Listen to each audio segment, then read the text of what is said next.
Hello friend, welcome to teach link YouTube channel. और आज है 2 फरवरी को बजट पेश हुआ है और वित्त मंत्री सीतारमण ने बजट पेश किया है। आज का बजट की महत्वपूर्ण बातें हम देख लेते हैं। जो महत्वपूर्ण क्वेश्चन बनने वाले हैं एग्ज़ाम में वो उनको हम कवर करेंगे। तो बजट के जो महत्वपूर्ण मुख्य पॉइंट थे वो मैंने लिए हैं, पॉइंट वाइज मैंने लिखा है, तो हम सभी को देख लेते हैं।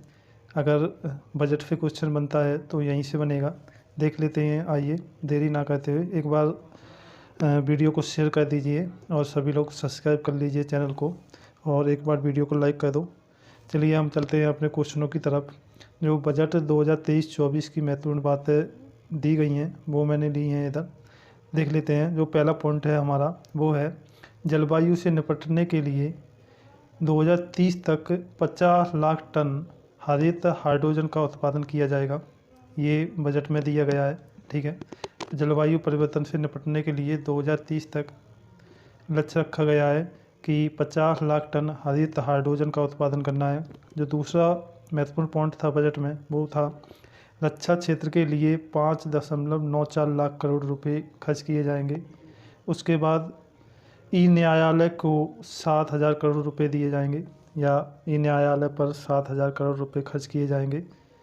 और उसके बाद महत्वपूर्ण पॉइंट है घरेलू पर्यटन को बढ़ावा देने के लिए देखो अपना देश मुहिम की शुरुआत की जाएगी। इसके अंतर्गत 50 पर्यटन स्थल को विकसित किया जाएगा या बनाया जाएगा। तो देखो अपना देश मुहिम के तहत पर्यटन को बढ़ावा देने के लिए 50 पर्यटन स्थल बनाए जाएंगे। कितने स्थल बनाए जाएंगे? 50। तो ये याद रखना आप। आगे चलते हैं हम लोग। आगे जो हमारा महत्वपूर्ण पॉइंट है वो है भारत को श्री अन्न का वैश्विक केंद्र बनाने के लिए बाजरा अनुसंधान संस्थान हैदराबाद को उत्कृष्टता केंद्र बनाया जाएगा, ठीक है। भारत को श्री अन्न का वैश्विक केंद्र बनाने के लिए भारतीय बाजरा अनुसंधान संस्थान हैदराबाद को उत्कृष्टता केंद्र बनाया जाएगा। ये महत्वपूर्ण पॉइंट था उसमें, ठीक है। आगे चलते हैं। जो हमारा महत्वपूर्ण पॉइंट है वो मनरेगा के लिए 60,000 करोड़ रुपए खर्च होंगे। मनरेगा के लिए कितने रुपए दिए गए हैं? 60,000 करोड़ रुपए खर्च होंगे, ठीक है, ठीक है। उसके बाद जो महत्वपूर्ण पॉइंट है हमारा वो है सिकिल सेल एनीमिया उन्मूलन मिशन 2047 तक सिकिल सेल एनीमिया उन्मूलन का लक्ष्य रखा गया है। और अगला जो पॉइंट है हमारा वो 50 नए हवाई अड्डे बनाए जाएंगे। 50 नए हवाई अड्डों का निर्माण होगा। और जो रक्षा बजट है हमारा, रक्षा बजट में अब की बार 13% की बढ़ोतरी की गई है। कितने परसेंट की बढ़ोतरी की गई है? कुल 13% की बढ़ोतरी की गई है अब की बार रक्षा बजट में। उसके बाद जो महत्वपूर्ण पॉइंट है हमारा वो गरीबों को मुफ्त अनाज देने के लिए प्रधानमंत्री गरीब कल्याण योजना की शुरुआत की गई है। गरीबों को मुफ्त अनाज देने के लिए कौन सी योजना की शुरुआत की गई है? प्रधानमंत्री गरीब कल्याण योजना की शुरुआत की गई है। और 2047 तक एनीमिया को जड़ से ख़त्म करने का लक्ष्य रखा गया है। कौन सी साल तक? 2047 तक एनीमिया को बिल्कुल ख़त्म किया जाएगा। और उसके बाद जो महत्वपूर्ण पॉइंट होगा हमारा वो होगा 2025 तक 2 साल के लिए महिलाओं के लिए महिला सम्मान बचत पत्र, ये महत्वपूर्ण है। ये योजना लाई गई है महिलाओं के लिए, और महिलाओं से जो भी रिलेटेड योजनाएं होती हैं वो महत्वपूर्ण हो जाती हैं। तो ये आपके बार बजट में योजना लाई गई है कि 2025 तक 2 साल के लिए महिलाओं के लिए महिला सम्मान बचत पत्र योजना की शुरुआत हुई है। इसके तहत महिलाएं 2 साल के लिए अपना निवेश कर सकती हैं। उसके बाद जो महत्वपूर्ण पॉइंट है हमारा वो है 30 कौशल केंद्र स्थापित किए जाएंगे देश भर में। 30 कौशल केंद्र बनाए जाएंगे, ठीक है, देश भर में। उसके बाद शिक्षा बजट में जो बढ़ोतरी हुई है वो 8% बढ़ोतरी हुई है शिक्षा बजट में। कितने परसेंट? 8%। उसके बाद जो महत्वपूर्ण पॉइंट है हमारा पीएम मत्स्य संपदा योजना जो शुरुआत हुई थी, उसके तहत मछली पालन के लिए 6,000 करोड़ रुपए दिए जाएंगे। एक बार हम सभी महत्वपूर्ण पॉइंटों को देख लेते हैं हम जल्दी से।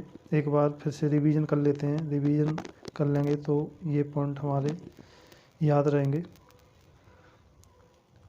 जो हमारा ये पॉइंट है हमारा वो होगा पीएम मत्स्य संपदा योजना के तहत मछली पालन के लिए कितने करोड़ रुपए, 6,000 करोड़ रुपए दिए गए हैं। उसके बाद शिक्षा बजट में 8% की बढ़ोतरी की गई है। 30 कौशल केंद्र स्थापित किए जाएंगे पूरे देश भर में। कितने केंद्र? 30। उसके बाद 2025 तक 2 साल के लिए महिलाओं के लिए महिला सम्मान बचत पत्र योजना की शुरुआत की गई है। और 2047 तक देश से एनीमिया को ख़त्म करना है, ये लक्ष्य रखा गया है। उसके बाद गरीबों को मुफ्त अनाज देने के लिए प्रधानमंत्री गरीब कल्याण योजना की शुरुआत की गई है।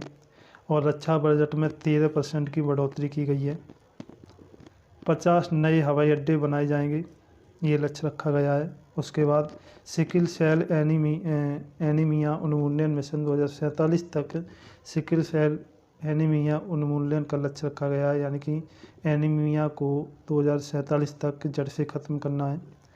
उसके बाद मनरेगा के लिए 60,000 करोड़ रुपए खर्च होंगे। और भारत को श्री अन्न का वैश्विक केंद्र बनाने के लिए भारतीय बाजरा अनुसंधान संस्थान हैदराबाद को उत्कृष्टता केंद्र बनाया जाएगा।